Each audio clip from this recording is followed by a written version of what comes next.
Good morning and welcome to another edition of the Daily Fix. I am your usual host and presenter, Advocate Tulo Hoyane. There are reports doing the rounds that Longwe Twala could well be in trouble. Longwe Twala, as we all know, is Chiko's son, Chiko Twala's son. We'll also, just to recap, recall that sometime last year, I think it was around August, Longwe Twala was arrested following a housebreaking incident involving him and his younger brother Sillo. Apparently, this was when Chico was in the United States. So Longwe and Sillo broke into their father's house and stole some studio equipment. Upon his return from the United States, Chico was so incensed by the theft. He was so angry about the break-in that he got Longwe arrested. Longwe's problem did not end there. Shortly thereafter, Longwe was granted bail. And while he was on bail, on a certain occasion, he failed to appear in court on a scheduled date, and a warrant of arrest was then issued by the magistrate. This is the Randburg Magistrates Court in Gauteng. So after a warrant of arrest was issued by the magistrate, Longwe was then brought before the court to explain why he had failed to appear in court on the scheduled day. The explanation that he gave was that on the day that he was expected to appear in court, he was not feeling well. In other words, he was ill. And he also informed the court through his lawyer that he had, solicited the assistance of his aunt to inform the court that he was indisposed or ill. Well, that sounded rather implausible. But be that as it may, the magistrate gave him the benefit of the doubt, and his bail was not revoked. But stringent conditions were then imposed by the magistrate.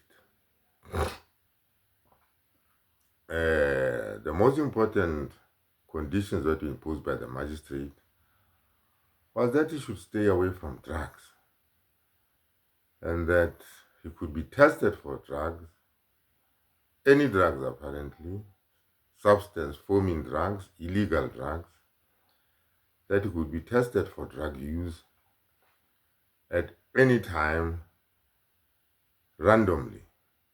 That was one of the conditions. The second condition was that he must observe a curfew. In other words, Longwe must be at home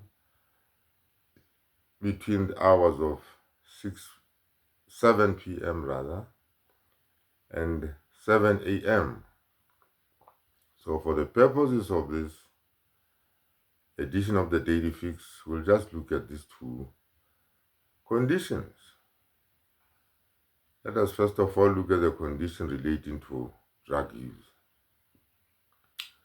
Longwe, like I've always indicated in previous episodes of the Daily Fix, has been on drugs for quite a long time. Well over 10 years. And even at the time of Senzo's death in 2014, you will recall there was that problem when Zandi was evading him, and he ended up meeting up with Zandi at Kelly Kumalo's home. there was that, misunderstanding or friction between him and Zandi because of his drug use. So he's been in and out of rehabilitation centers to no avail at all.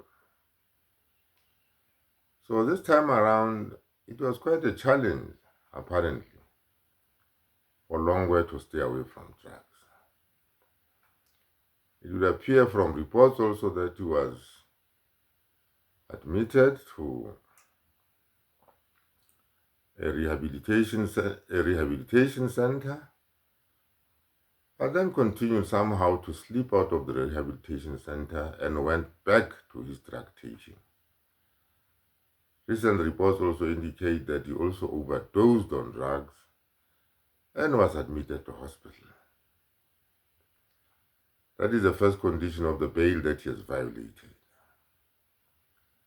The second condition of the bail of his bail conditions, which he has violated, is the one relating to the curfew, that he must be at home between the hours of 7 p.m. and 7 a.m. It would appear that he has been seen in and around parties, especially in Soweto, way into the night, sometimes way past midnight. So, on the face of it, Longwe has violated his parole conditions, and there are also reports that this has come to the attention of the investigating officers in the robbery, in the housebreaking charges that he faces in the Randburg Magistrates Court. So normally what happens is, once a person like Longwe has been granted bail, with those conditions, it is up to the investigating officers to monitor whether he adheres to those bail conditions. And in the event that he violates any of those bail conditions, they can simply apply for a warrant of arrest, and he can then be brought before the court to explain why he should not be remanded in custody until the finalization of his trial. At the present moment, there's a huge fallout between Chico and Longwe. And there are also reports that Longwe does not have a fixed residential address. It appears that he moves from friend to friend, from place to place, so that it appears that the investigating officers in this matter, while they are in the process of applying for that warrant of arrest, it will be quite a huge task. It will be quite a challenge trying to locate his whereabouts, because it means that once they've applied for that warrant of arrest, they'll have to locate him. And you see, another thing is,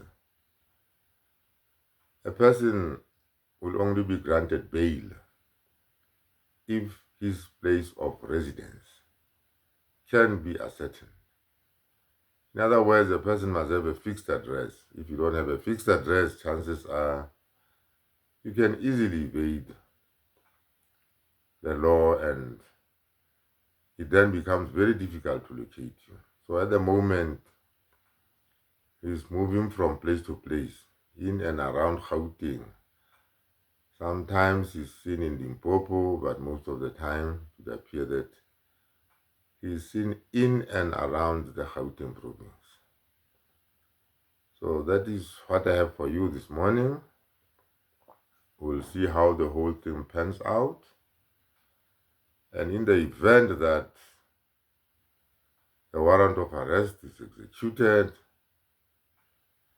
this time around is going to be a very difficult task for Longwe to wriggle out of, because, the medical evidence, if he's been on drugs, all that has to happen is he'll be tested, and if he tests positive for any drug, then that will be the end of the story. There's no way he's going to argue around that one. Well, as for being seen in and around, Soweto partying, well, that is rather arguable because unless there's footage of him being seen somewhere at those times, but that is arguable. But the scientific evidence, the medical evidence, if he's on drugs, that will be the end of him. The bail will simply be revoked. So that is all I have for you this morning. Longwe Twala, yet again making the headlines, or the news for all the wrong reasons. Having said that, let me thank you for all the subscriptions and views that I'm seeing. I'm also encouraged by a lot of positive comments that are coming through. And let me reiterate that I really value those comments. And the comments that I'm talking about are the positive comments, because I have better things to do than to be going through negative comments, which at the end of the day don't really achieve anything or make no impact on me at all. So let us round up this episode by just saying thank you and have a nice day.